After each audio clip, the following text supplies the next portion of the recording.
Lu kira perang antara Cina dan Amerika itu cuma soal tarif impor atau rebutan dagang doang? Ini tuh lebih dalam dari itu. Ini soal siapa yang bakal nentuin cara kita hidup. 20 tahun dari sekarang, dunia mungkin nggak lagi pakai dolar. Bisa jadi semua transaksi global itu pakai yuan buat transaksinya. Atau bahkan pakai mata uang digital yang nggak dibuat sama pemerintah.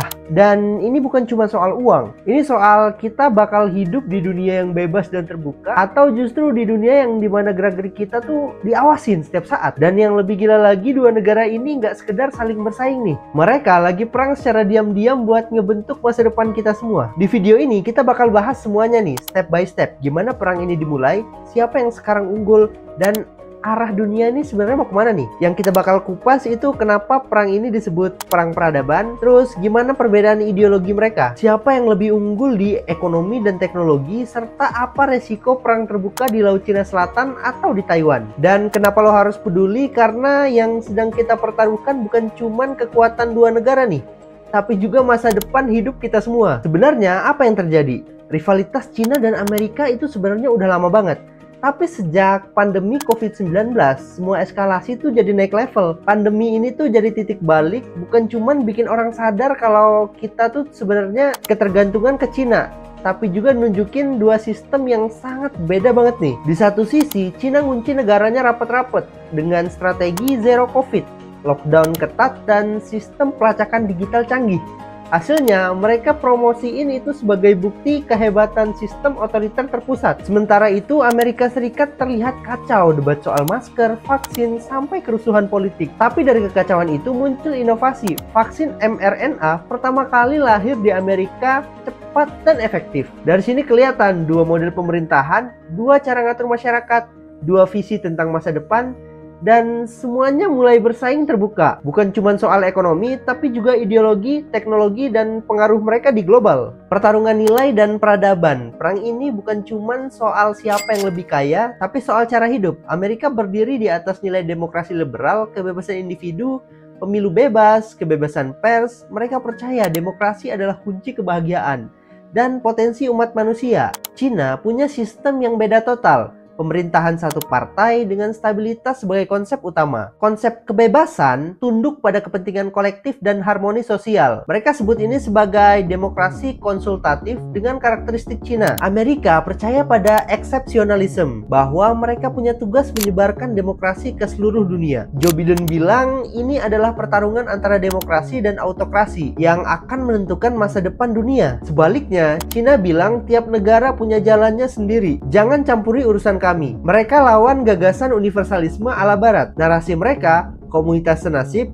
penanggungan umat manusia, multipolarisme, dan kedaulatan absolut. Contoh konkretnya nih, di Hong Kong, Cina pasang UU Keamanan Nasional. Amerika Serikat bilang itu pembunuhan demokrasi. Di Xinjiang, Cina bilang mereka cegah terorisme. Amerika Serikat dan sekutunya bilang itu genosida. Dua negara ini ngotot sama nilainya masing-masing. Gak ada yang mundur, gak ada yang kompromi. Dan perang narasi terus berjalan. Pertarungan ekonomi dan mata uang di atas kertas, ekonomi Amerika masih yang paling besar, sekitar 25 triliun US dollar. Tapi Cina nyusul jadi yang nomor 2 nih, di angka 18 triliun US dollar. Sejak perang dagang 2018, Amerika Serikat kasih tarif tinggi ke produk Cina. Tujuannya buat ngerem pertumbuhan ekonomi mereka. Tapi hasilnya, meski perdagangan Amerika Serikat Cina sempat turun, Cina malah makin kuat di pasar global lain. Pangsa ekspor dunia mereka makin naik. Amerika Serikat coba pisah dari ekonomi Cina dan ngurangin ketergantungan rantai pasok mereka. Banyak pabrik yang dipindah ke Vietnam, Meksiko, India, tapi dunia tetap butuh barang murah dari Cina. Realitanya, relasi pedagang nggak bisa diputusin total. Sekarang masuk ke topik yang paling panas, perang mata uang. Dolar Amerika Serikat masih jadi rajanya nih, sekitar 59% dari seluruh cadangan devisa global. Tapi Cina nggak tinggal diam, mereka dorong yuan jadi mata uang internasional. Contohnya, Cina dan Rusia sekarang lebih banyak transaksi pakai RMB atau yuannya Cina nih. Cina bikin sistem pembayaran sendiri, alternatif SWIFT. Dan mereka paling ambisius peluncuran ECNY, Yuan Digital. Tujuannya jelas, kurangin ketergantungan mereka ke dolar. Dan lindungin diri sendiri dari sanksi finansial yang biasa dilemparkan oleh Amerika Serikat. Cina juga promosi Petro Yuan. Mimpi mereka, beli minyak dunia nggak lagi pakai dolar, tapi pakai yuan. Maret 2023, transaksi pertama pakai RMB berhasil dilakukan. Ini langkah simbolis tapi penting. Dan jangan lupa, Cina sekarang adalah mitra dagang terbesar untuk lebih dari 130 negara. Amerika Serikat di bawah 60. Dunia lagi geser pelan-pelan nih dari dominasi dolar ke sistem yang lebih multipolar. Sekarang perlombaan teknologi. Siapa yang bakal kuasain masa depan nih? Kalau ekonomi adalah pondasi, teknologi itu kayak senjatanya nih. Dan dua negara ini tahu siapa yang nguasain AI, semikonduktor, dan infrastruktur digital, dialah yang bakal kuasain dunia. Amerika saat ini unggul mutlak di sektor AI. Mereka punya OpenAI, Microsoft, Google, Nvidia. Tapi Cina bukan ngelawan sembarangan. Mereka punya raksasa kayak Baidu, Alibaba, Tencent, dan mereka nge-push AI lokalnya tuh kayak negaranya dukung full power. Kemudian perang chip makin brutal. Amerika Serikat larang ekspor chip canggih dan alat pembuat chip ke Cina. Cina balas larangan ekspor logam tanah jarang yang vital buat industri chip dunia. Amerika Serikat bahkan ngeluarin Chips Act senilai 52 miliar US dollar buat bangun pabrik chip dalam negeri. Cina nggak tinggal diam. Mereka ngebut produksi chip 7 nanometer lewat SMIC dan ngebantu Huawei buat balikin kekuatannya. Dan jangan lupa nih, Huawei berhasil rilis smartphone 5G cuma pakai chip lokal meskipun disanksi sama Amerika Serikat. Itu kayak pesan keras dari Cina. Gue bisa loh berdiri sendiri tanpa bantuan lo. AI, big data, dan cyber security jadi area yang paling strategis. Cina punya keunggulan data karena populasi mereka tuh besar dan regulasi privasinya longgar banget. Tapi mereka tuh lemah di hardware dan itu AS targetin habis-habisan. Di luar AI ada pertarungan TikTok versus Silicon Valley. TikTok dianggap sebagai ancaman nasional Amerika Serikat. Tapi ironisnya, TikTok masih menguasai remaja Amerika daripada Facebook. Makanya Washington agak geras sama hal-hal yang kayak begini nih. Sekarang kita bahas militer dan keamanan global. Ini bukan cuman perang teknologi dan ekonomi, tapi juga soal otot nih. Amerika Serikat masih negara dengan belanja militer terbesar di dunia, yaitu sekitar 916 miliar US dollar di tahun 2023. Cina sekitar 296 miliar US dollar. Tapi angka itu belum sepenuhnya mencerminkan kemampuan real karena Cina fokus efisiensi untuk produksi dalam negeri nih. Cina sekarang punya angkatan laut terbesar secara jumlah kapal.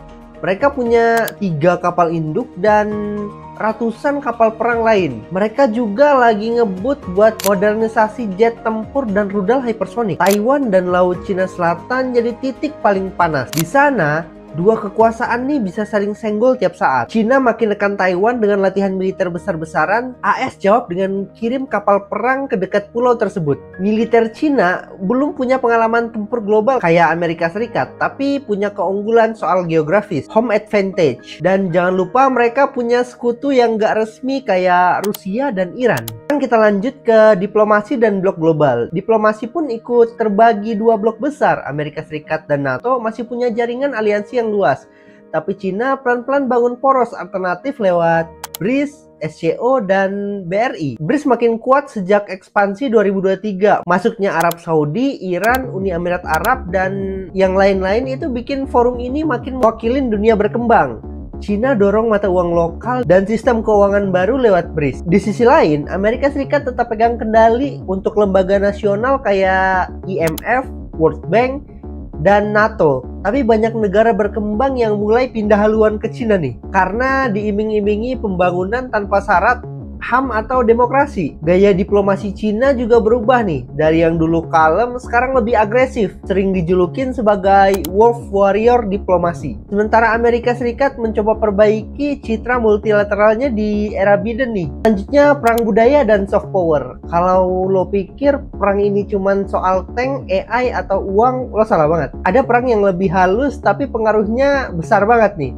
Perang budaya. Amerika Serikat punya Hollywood, Netflix, Marvel, NBA. Musik mereka itu didengar di mana-mana. Bahasa Inggris jadi bahasa internasional. Singkatnya, gaya hidup barat tuh aspirasi global. Cina, mereka sadar ini kelemahan mereka.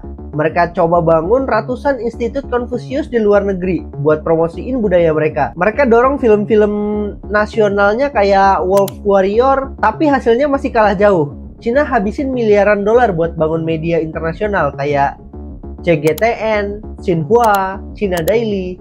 Tapi semua itu dianggap propaganda oleh banyak orang. Bahkan di negaranya sendiri, anak muda Cina tuh lebih suka film kayak Marvel, dan musik barat gitu. Ironi, sementara Amerika Serikat bebas kritik diri sendiri, bikin film tentang korupsi pemerintah mereka dan tetap ditonton jutaan orang. Soft power bukan soal uang, tapi soal nilai. Dalam hal ini AS masih punya keunggulan yang besar nih. Siapa yang bakal menang? Sekarang lu udah lihat semuanya, dari nilai ekonomi, teknologi, militer, diplomasi, sampai budaya. Siapa yang bakal menang nih kira-kira? Mungkin nggak ada pemenang mutlak. Dunia sekarang makin terbagi menjadi dua kutub. Satu dunia liberal demokratis yang dipimpin Amerika Serikat, satu lagi dunia multipolar dan stabilitas kolektif ala Cina. Kalau lo tanya soal inovasi budaya dan aliansi, Amerika Serikat masih unggul. Tapi kalau skala ekonomi, perdagangan, dan populasi, Cina nggak bisa diabaikan. Dan bisa jadi ke depan dunia bukan lagi unipolar nih, kayak era-era pasca Perang Dingin, tapi bipolar, dua raksasa sama-sama dominan di wilayah masing-masing.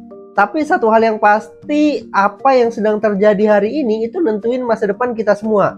Kita semua bakal hidup di dunia yang bentuknya ditentukan oleh siapa yang menang dalam perang ini nih. Dan sekarang lo udah tahu semua hal yang perlu lo tahu. Menurut kalian gimana nih? Tulis di komen ya. Kalau kalian suka video ini, jangan lupa subscribe dan tunggu konten-konten gue berikutnya ya.